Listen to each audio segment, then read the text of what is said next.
Special thanks to Horizon Therapeutics for sponsoring the Special Fathers Network Dad to Dad podcast, working tirelessly to research, develop, and bring forward medicines for people living with rare and rheumatic diseases. Discover more about Horizon Therapeutics' mission at horizontherapeutics.com.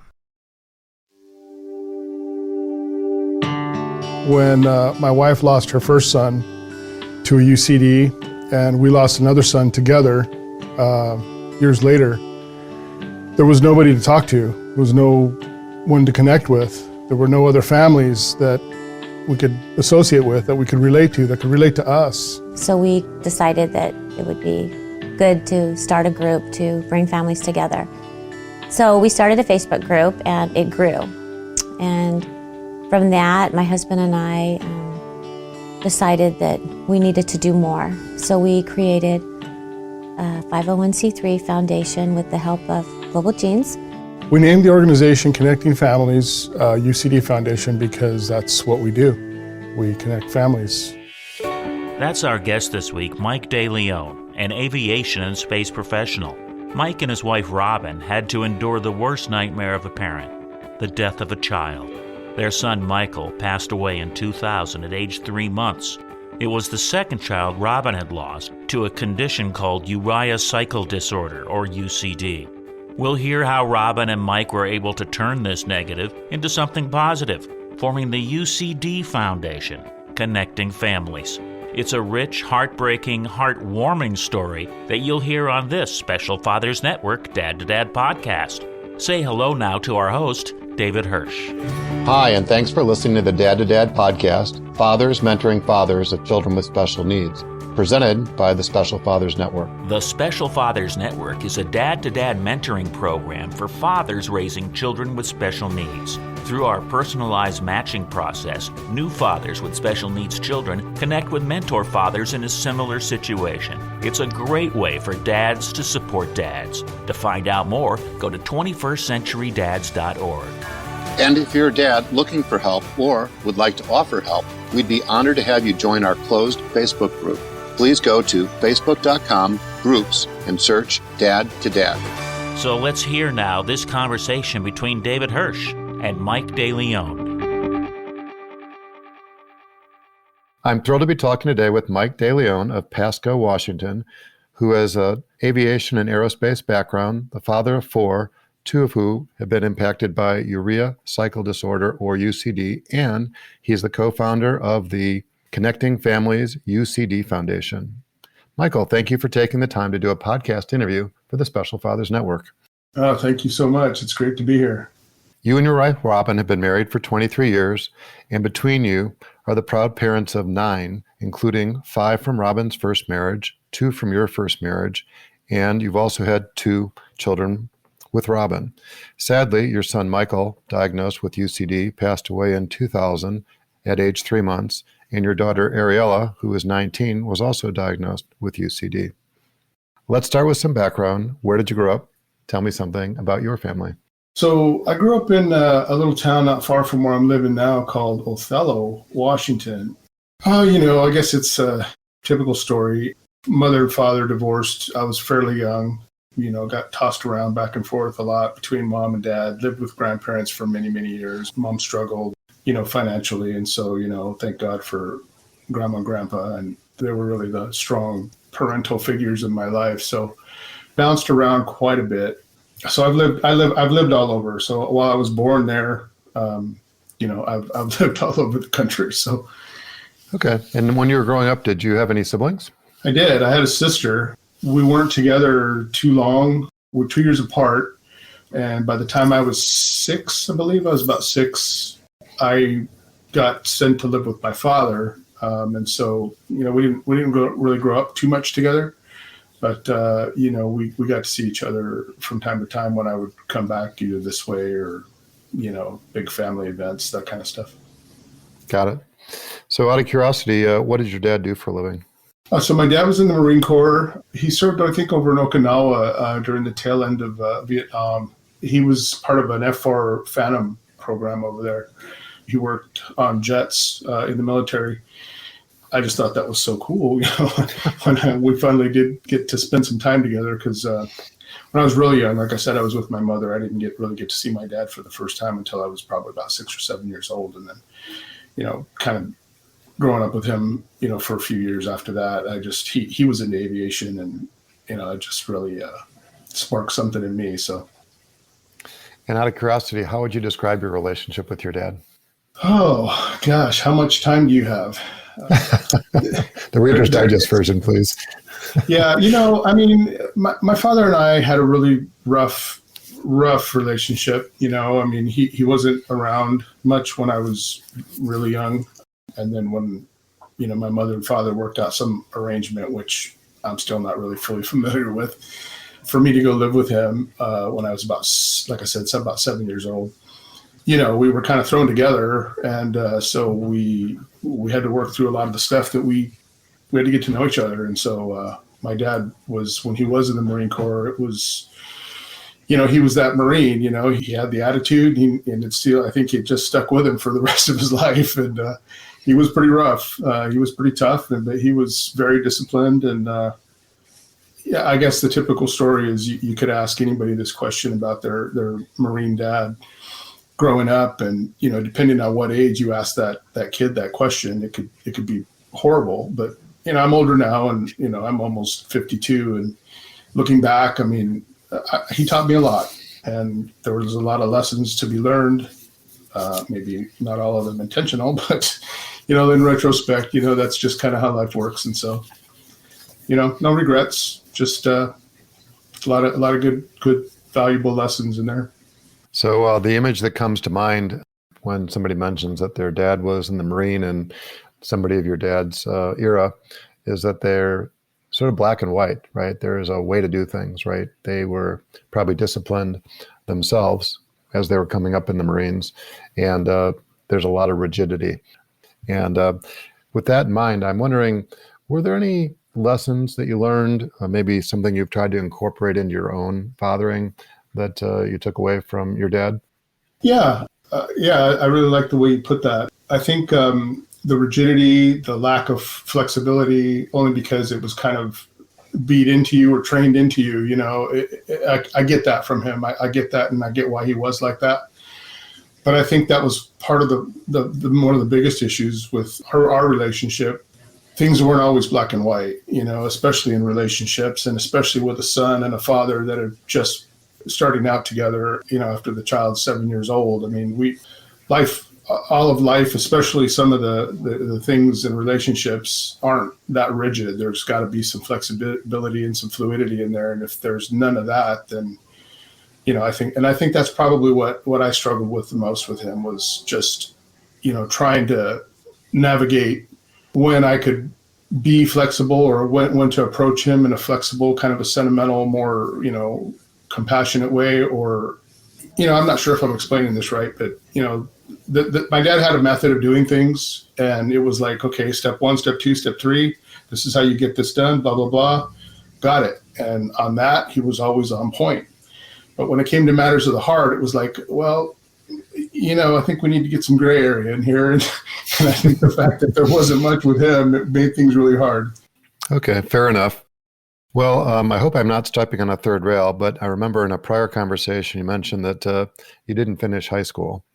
I'm wondering if you can share with our listeners, what that experience was like. What was it that propelled you to go in a different direction before you did eventually decide to go to college? Well, the main reason why I didn't finish high school was because my father, when I was living with him at the time, I think by the time I was in 9th grade, things were just really bad at home, really, really bad. He was on his second or third marriage from the time that I was with him.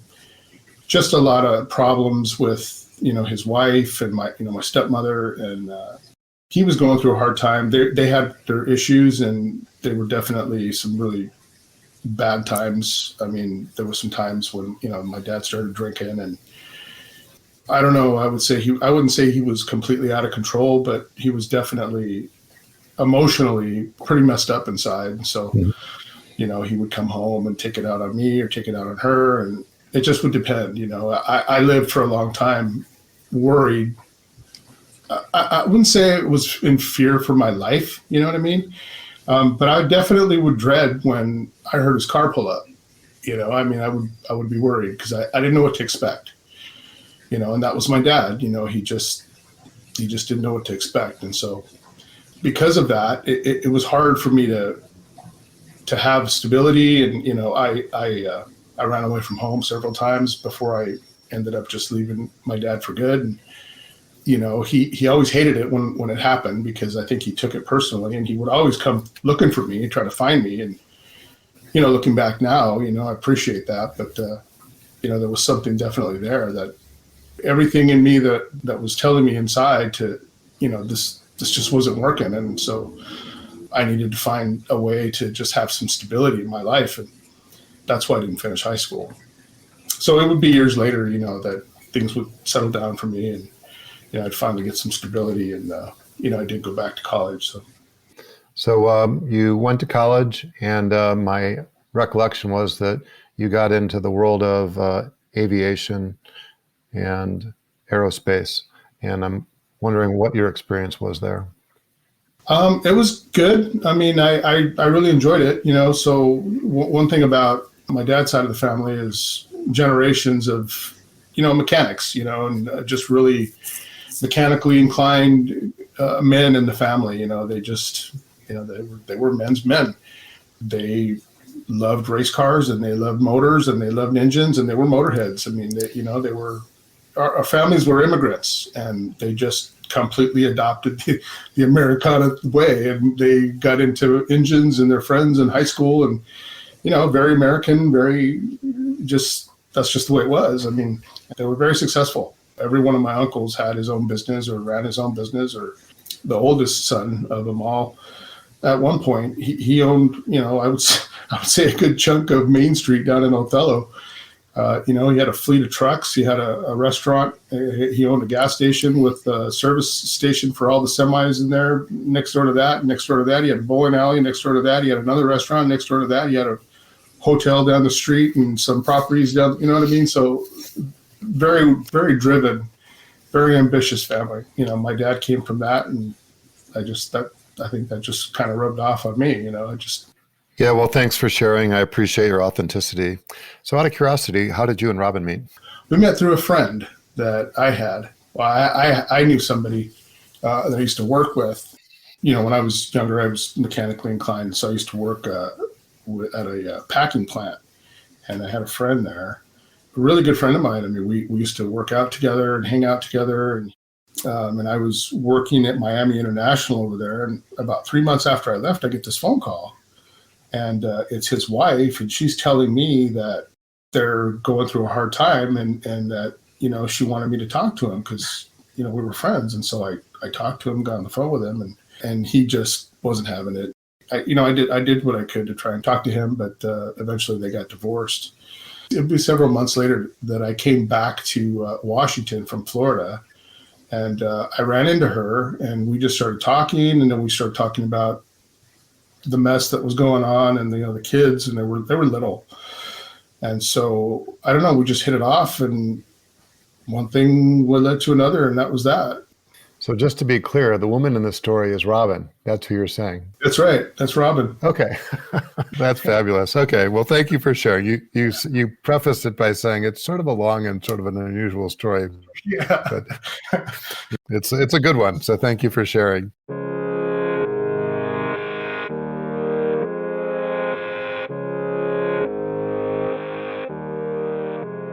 So let's switch gears and talk about special needs first on a personal basis and then beyond. So I'm sort of curious to know, prior to you meeting Robin and learning about her son, Jesse, did you have any exposure to the special needs world yourself? No, none, zero. Okay. And just for the record, because we've talked before, Robin had 5 children. Her middle child, as I remember the story, Jesse, died after just a few days. Right. Very, very sad situation. So that she raised 4 children, or you've helped raise 4 of her children as well. Is that accurate? Yeah. Well, see, so when we did get married, her oldest son, he was already gone. He wasn't even there. Her next child he was still at home, but I think he was just turning 18. And so he was 1 foot out the door already. So right after we got married, he ended up moving out and stuff. And so really the two that Robert and I raised together were Jill and Jedediah. And so we're all really close. Okay. Well, thanks for sharing. So she has 2 older boys from her first marriage, and you have 2 older boys from your first marriage, for that matter. Yeah. Between the 2 of you, your first child was your son, Michael, who was born in 1999. And I'm wondering what the circumstances were around his birth. She got pregnant, very normal, fine, typical pregnancy. It wouldn't be until after, and then I guess what I should say after next is that because of the possibility that Michael could have what Jesse had, Robin had been she had been dealing with a geneticist out of Seattle Children's when Jesse passed away. And so because she knew him and they had talked, they had kept in contact. So she contacted him when she got pregnant, and she was, she let him know what was going on. And so he wanted to be involved and kept in the loop, and he wanted us to come there just to make sure. And, so the plan was to go to Seattle and have the baby. We went over there. So she had Michael. Michael was born. I don't think it was any more than about 4 hours after he was born. And thank God that this physician was there, this geneticist, but he went into a crisis right away. It was awful. And so he almost died just from that hyperammonemic attack. There was no medicines on the market. There was nothing. There was an experimental med. And because Robin had kept in touch with this geneticist, he was up on, some treatments that were possible or, viable, but they were experimental. So we had to sign some paperwork just to let him administer it. But he did, and, they got it into an IV. It was a little challenging for them to do that because he was so small. It was just a newborn. They started administering this experimental medication, and actually took several hours, but little by little, his levels started coming back down. So it was working. It didn't work very quickly, but it did work. And his levels did come down, but I don't know, he just was different. We expected him to be moving a lot more and crying and doing normal baby stuff. And he was really kind of like not very active and kind of lethargic. And so, looking back now, we think maybe he had suffered some brain damage. Definitely, toxic levels at that high. He suffered something that obviously was permanent in some way. And that, obviously, Robin and I were so happy when the levels came down, and we're just going through this emotional roller coaster. Mm-hmm. The doctors came to us, I think, the next day, and they told us that they sat us down and they said, we need to talk to you about what we're going to do because, or what some options are. They said, because if we feel he needs a transplant, a liver transplant, and if he doesn't get it, and this happens to him again, they said, we're pretty sure he's not going to survive it.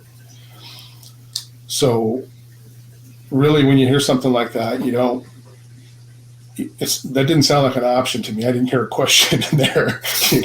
That's how I was thinking about it. Something that serious and that devastating and that critical, that's something that needed is, my wife was just not happy about it, and she was just not taking it well. And so did Michael actually have the liver transplant then? He did. Yeah, he did. So they put him on the list, and we got the call. When you're on the list for a transplant, they give you a pager. And with us, we never left the hospital after he was born. So we lived in a Ronald McDonald type house, just about a block away or so. And we never left the hospital. We never went home. So they gave us a pager, sent us back, and said, well, as soon as something comes in, this thing's going to go off, and you need to get down here right away. So we got the call right around Christmas time. So there was an accident. We found out later it was a car accident. It was a 9-year-old girl that had been killed. And that was the best option they had because of the size of her liver, being the closest thing they could get to fit in our son. And So we got the call, went to the hospital. I think it was probably a 15 or 18-hour surgery. It was hell for us waiting and being in the waiting room. And I think about every four hours or so, they would come out and just kind of give us a little short, brief update and get back in there. But anyway, we spent the next several weeks in the hospital after that, just going through more hell. I mean, it was literally a roller coaster in hell. And so I say that because at first it seemed like he was doing well. And then a few days later, he would take a nosedive and he would crash. And it just, I don't know why, but it seemed like when he did that, we were always back at the little Ronald McDonald room for the night, and we would be in a dead sleep, and they would call us and they would say, "You need to get down here right now because he's not going to make it through the night." And so, so this is the part that gets hard to talk about. Yeah, it was tough, and the thing that was hell about it was, it wasn't once, it wasn't twice, it was several times. It just happened over and over. And so what I mean is that, he would start doing well. We get that call, "You better get down here. He's not going to make it through the night." We were just devastated. And then we get down there and we're a family of faith. And so we would be praying and we would be just crying.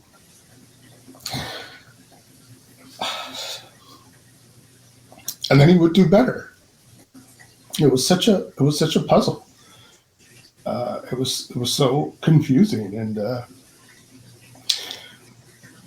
then about a week later he would crash again. And, it was like, it was like somebody was playing out a tragedy and a horror portion of a horror story in your life, and then rewinding it and playing it again. It was like, okay, here we go again. We're going to loop around one more time, and here we go. You better get down here.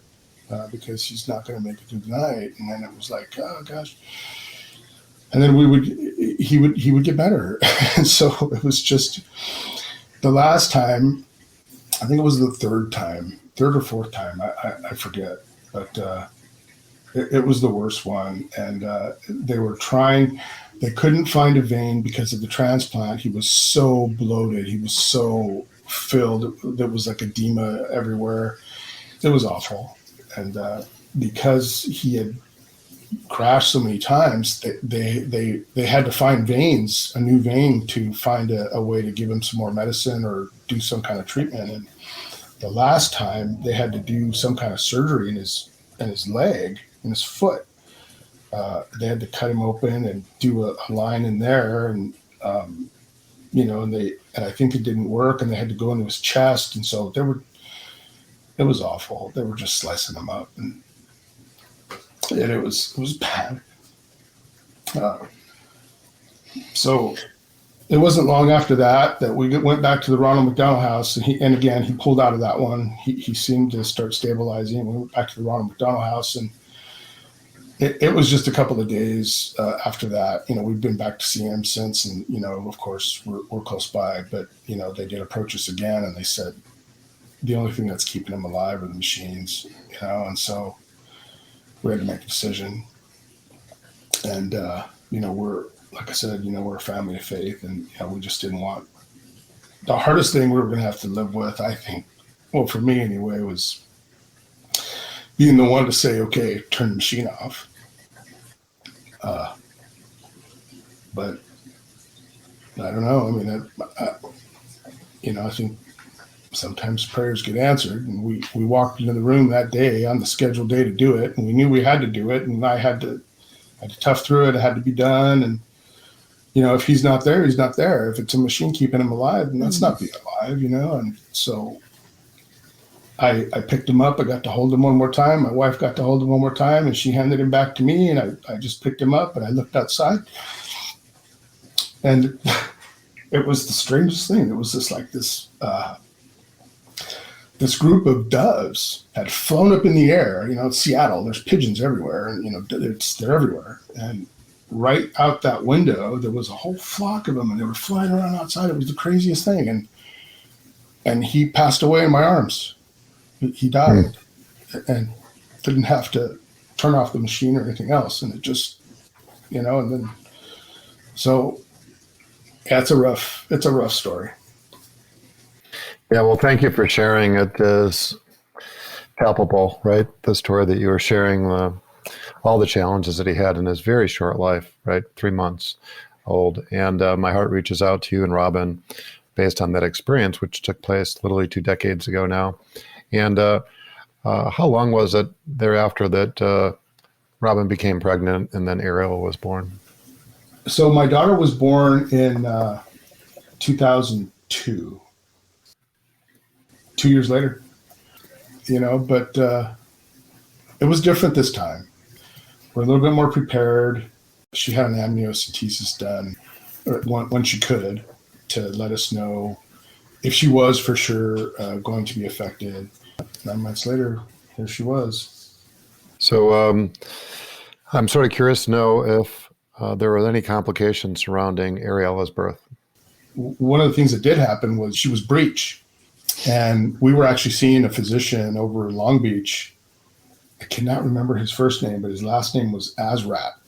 Really nice guy. Very well known for high-risk pregnancies, but really nice guy. Really knowledgeable, super smart guy. Anyway, she was breech, and he performed a version. They called it a version.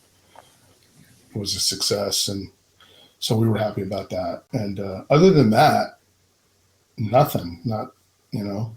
Strangest thing that ever happened was some of the requests I got for food at 1 o'clock in the morning. So did Ariella actually have a UCD diagnosis or not then? She did. The birth was known, of course, we were seeing a high-risk pregnancy physician. He knew what the possibility of the diagnosis was. And then, because of the history, that being shared around the hospital, I don't know what happened, but everybody in that hospital knew who we were.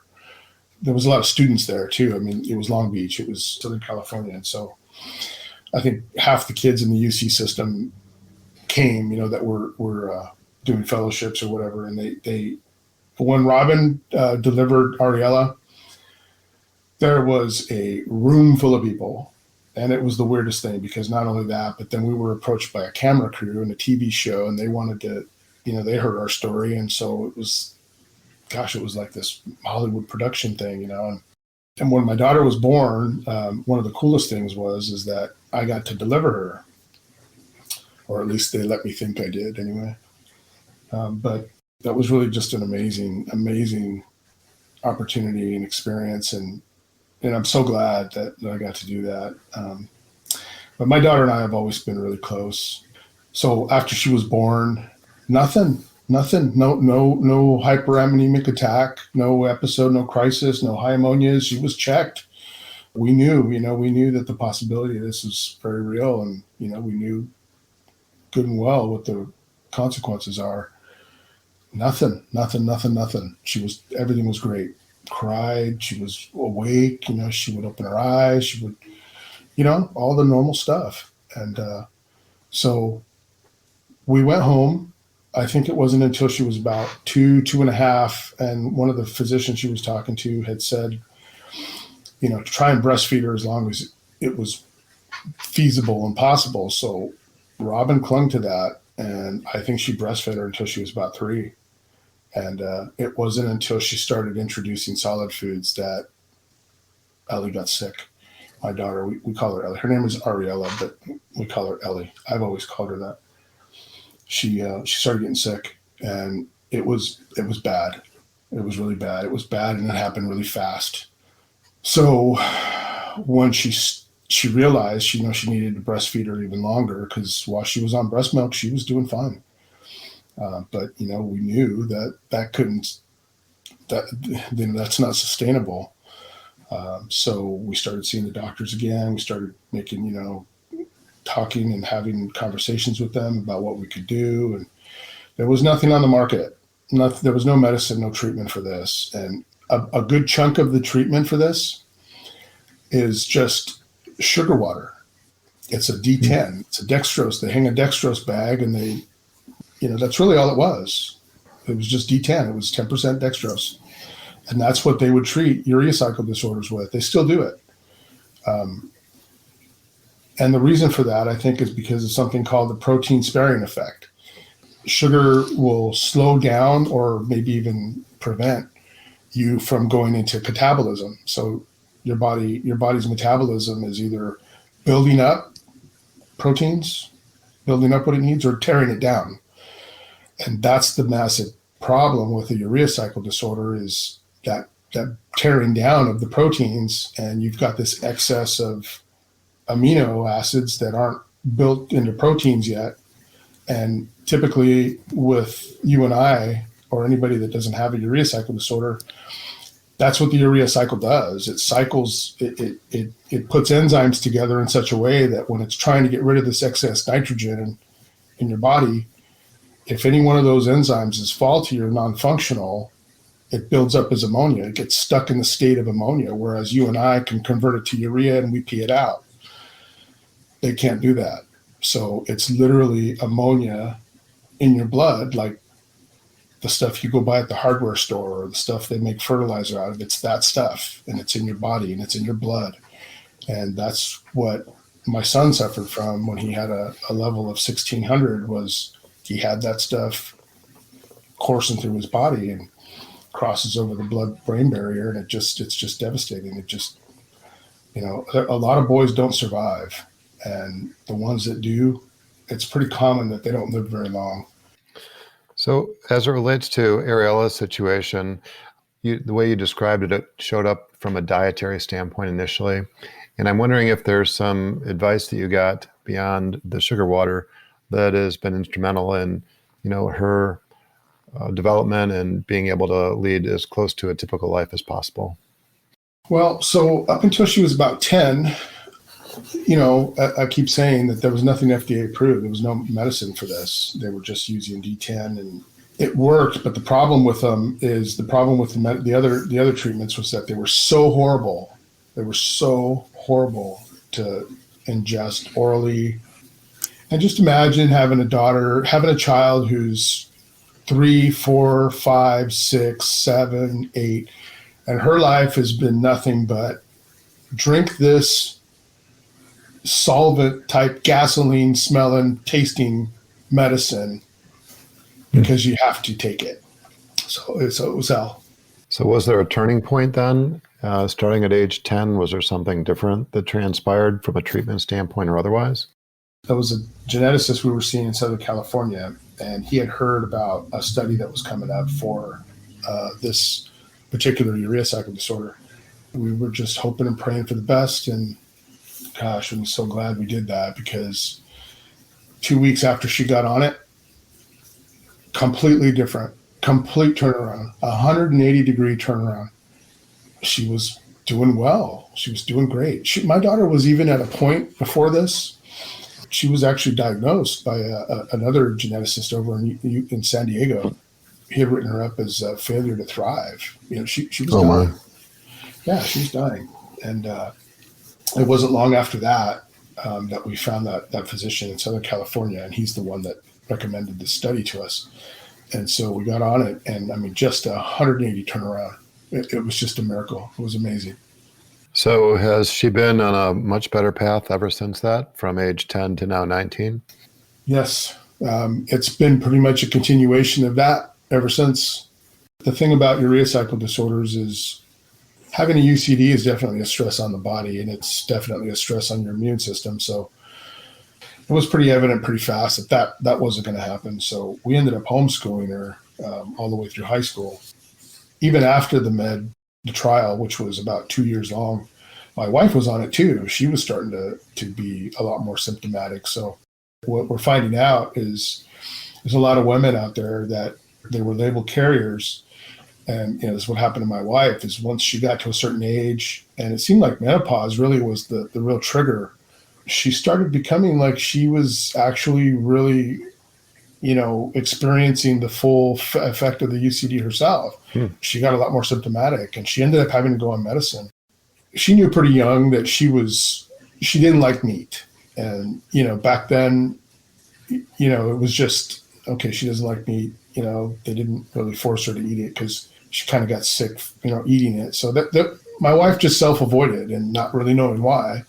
But as it turns out, there's several women out there that were labeled carriers, and now they're full-blown, symptomatic and, demonstrating higher ammonia levels. And so they're on medicine too. Yeah, well, thanks for sharing. It seems like every time you turn around, there's a UCD something going on, whether it was with Michael, your son, or Ariella, your daughter, and then like you were just describing with Robin herself. We'll be back with more of the conversation on the Special Fathers Network Dad to Dad podcast in just a few moments. But first, this quick message.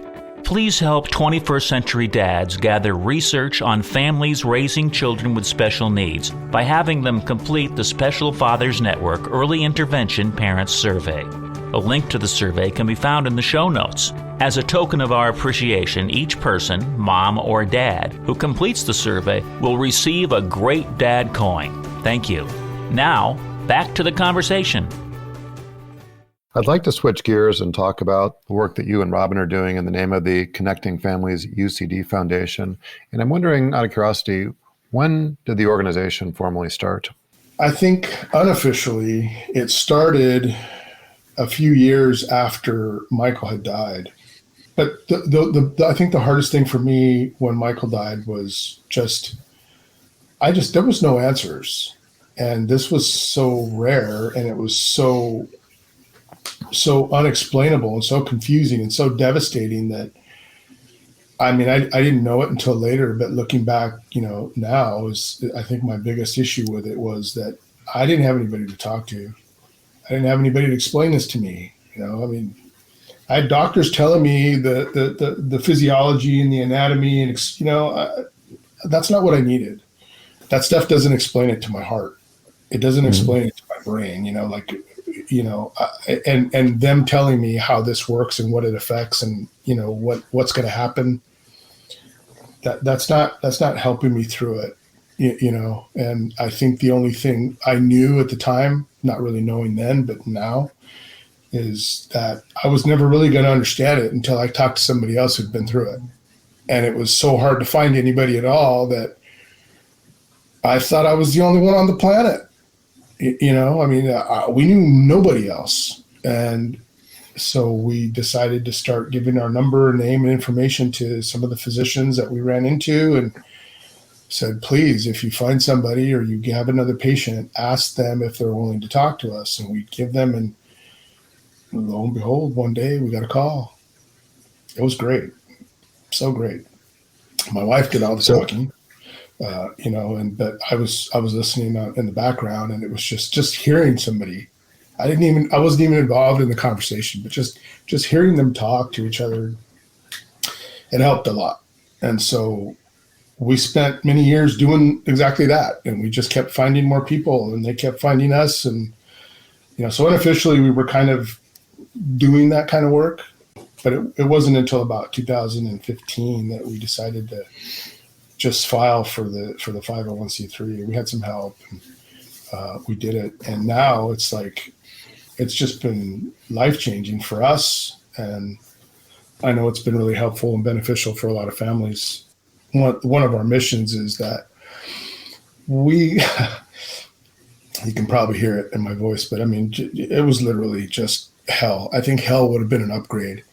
The one thing that bothered me so much about that was going through it by myself, and my wife too, but when you have a child that passes away,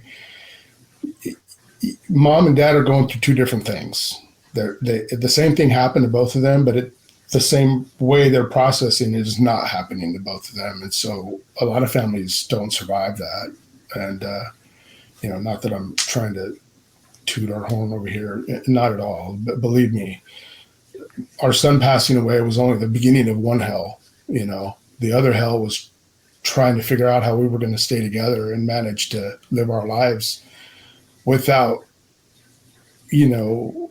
taking it out on each other or how are we going to get through that? So the organization began officially in 2015 when you got your 501c3 status. And I'm wondering, what was the initial vision? What did you anticipate doing with the funds you raised or the resources that you had? We just didn't want anybody to have to go through that hell we did. We just thought there was just absolutely no excuse for that. There was no reason for that. It just made me mad. Something wasn't in existence to at least put somebody together, put people together, because gosh, I think this would have been a whole lot different experience. And I mean that in a way of improvement. If there would have been somebody that would have called me, or I could have called, or that didn't exist. I mean, there is another foundation out there that does cover urea cycle disorders, but they do research. They don't put families together. They don't make events for families and kids and stuff like that. And that was the one thing that was needed so bad in this community. And we wouldn't find out until years later. But that's been our mission, is that, we're not going to stand by while we can do something about putting people together and making sure that they know that they're not alone. There's a whole huge community out there. And, huge in the fact that we've been able to, find people from all over the world and network them. And we created a place on a Facebook page that's private. You've got to answer some questions to get in there because you need to verify that. And, we don't allow industry or anybody else in there, just families and patients and, even caregivers. But that's their place. That's for them. They help each other. They answer each other's questions. They meet each other. And with the funds we raise every year, we put on an annual family camp, and we fly families for free. They don't pay anything. And we make sure that everything's taken care of. And we want people to come, and we think that they need that. They deserve that. And I think part of, the horrific part that happened to us, I'm glad. I'm not glad that it happened, but it would be a long time that I'd be able to look back at it and see that there was actually a silver lining in it. And I think what I've learned now is that, there's always a silver lining in a tragedy. I don't know, sometimes I think it's like life has to knock you to your knees so you can see it at the right level. And you can see that there's something good that can come out of something bad. I'm just glad that we're able to get these families together. Every time I see a family at one of our camps, especially the kids, it's like, that could have been my kid running around, and it just like, it's like healing for me. It's just like, get to see these families, and I'm getting to experience what I didn't have by watching them. And I'm glad that they're able to get it. And on top of the camps, we do an annual conference. We call it the UCD meetup. And we host those all over the place. We usually move around the country to try and make it easier for people that live in different parts of the country to get there a little easier. But again, we raise money so that families don't have to pay to come. We pay for their meals in the hotels, and we have speakers there. They talk about, specifics of urea cycle disorders. We have geneticists there. We have dietitians there. One of the other things we do there is we have an attorney who specializes in IEPs and 504s for, the school system has, the federal law allows for accommodations, especially with disabilities, and Mm-hmm. we have a lot of trouble with kids in school not being accommodated with certain things, and that's violation of law technically, and so it's a battle. But she comes to our events and she talks to parents who have kids in school that are having issues, and it's a learning experience. So the camp is usually in the first part of the year. We put that on, and we fly families in from all over the place, and it's just a time for fun. It's a time for, and a lot of these families, they've never met each other, another family before. Mm-hmm. And a lot of these kids have never met another family with kids like them before. So it's just so awesome just watching them take off and run off into the woods and, just go have fun. And Yeah, well, I really admire the work that you and Robin are doing. And you'd mentioned that there's usually a silver lining. Sometimes you don't see it right away. And I've heard it also expressed, Michael, that there's a purpose in the pain, right? You've been through some really, really painful experiences in your life. You and Robin have. And it seems like you found your purpose. The purpose is to assist other families. And while Michael's very short life and his death, after just 3 months, is tragic, right? There's no getting around that. That'll leave a hole in your heart permanently. But that doesn't mean that his life didn't have an impact. In fact, this is the work that you're doing in the name of the foundation is really part of the legacy, right? That you've created, not in his name in particular, but it's been advanced by the experiences that you've had. And I think it's just wonderful that you've been able to take something as tragic as the loss of a child and make a difference in the lives of dozens and dozens, hundreds and hundreds of other families. And I'm hoping that there's that ripple effect, right? That pebble that falls in the water and that, it just keeps rippling out farther and farther, and that you'll have a greater and greater impact as time goes by. So I'm thinking about advice now, and I'm wondering if there's any advice that you can offer a dad, not necessarily with a child that has UCD, but just a dad that finds himself on the short end of the stick, if you will, with a diagnosis or with a child with a rare disease. Is there any specific advice that you might be able to offer? Oh gosh, I get asked that question sometimes, and it's like I don't know that I ever really have anything super profound to say about that. All I can tell you is that I think because of learning early that you just don't quit, and quitting's not an option, and you work your butt off and you work harder than the next person because you just won't be defeated. I mean, I think the defeat started happening for me early on, and I don't think it takes living through that to be able to adopt the mindset of just not quitting. And I think that's the one thing that got me through sometimes. Obviously, our faith was a huge part of that.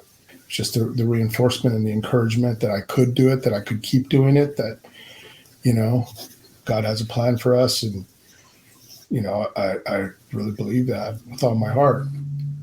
I mean, looking back, you can't, even if you're not a believer, and not, that's not for everybody, but for me it is. And, I look back and I look at hearing something like that and I think, well, look, something happened to me.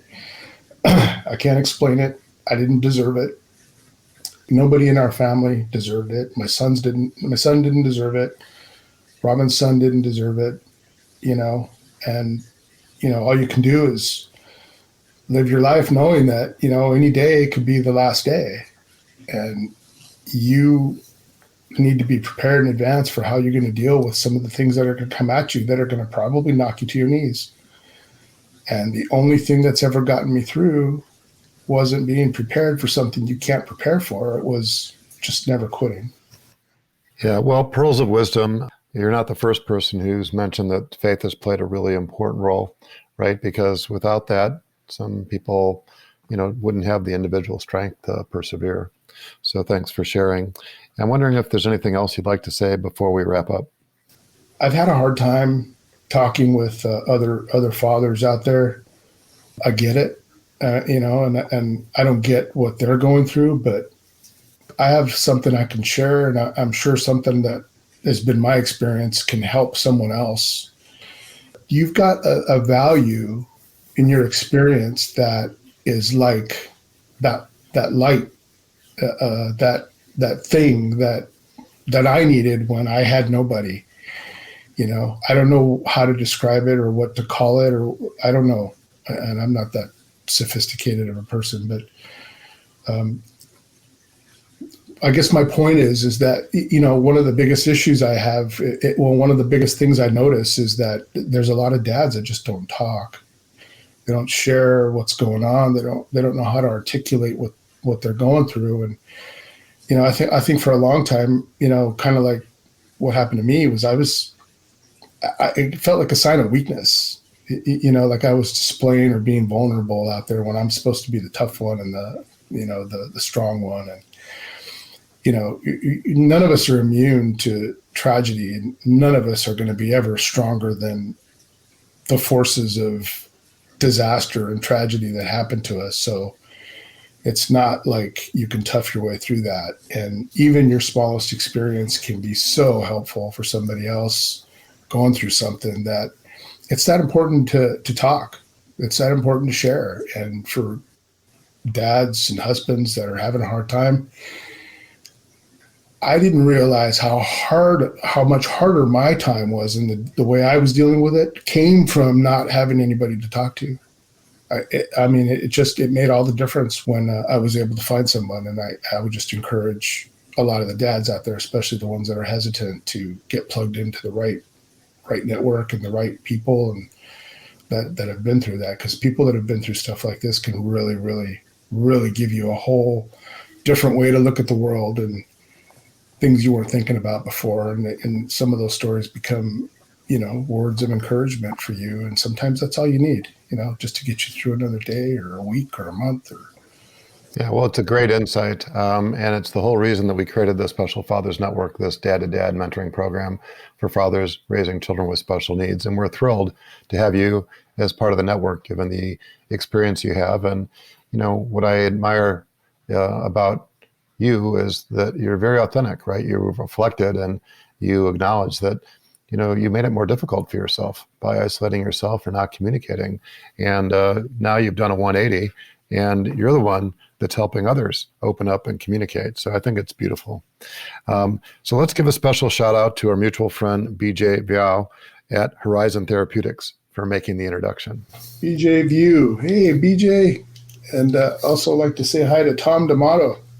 Yep, both fabulous guys. We're very thankful for our relationship with Horizon Therapeutics, one of our primary sponsors for the podcast and the organization. And if somebody wants to learn more about the UCD Family Foundation or to contact you, what's the best way to do that? So we have a website, and at www.ucdfamily.org.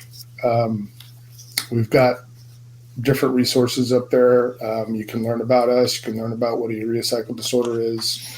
On the main page, you can scroll down to, there's an image down there of a camp. It's a picture that we actually took of a father and a son that they live. That family on that picture down there, that's the dad with the face paint, and his son next to him making really big smiley faces.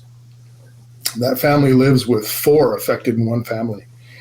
And they're just an amazing family. I mean, you want to hear stories about resilience and just getting through hard stuff and living with some serious tragedies.